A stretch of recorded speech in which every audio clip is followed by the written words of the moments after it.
Welcome back to another technical deep dive here in the Debug Zone.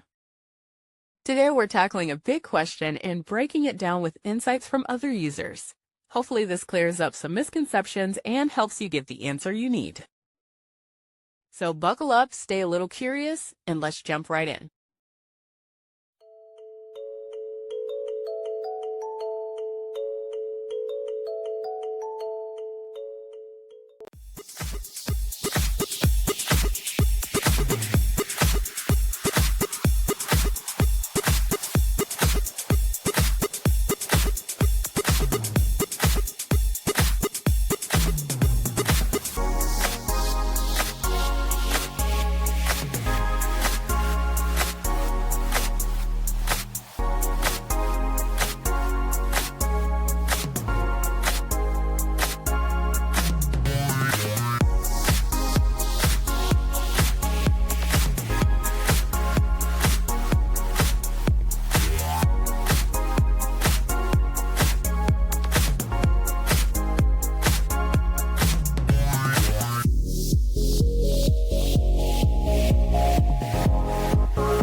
And that's a wrap.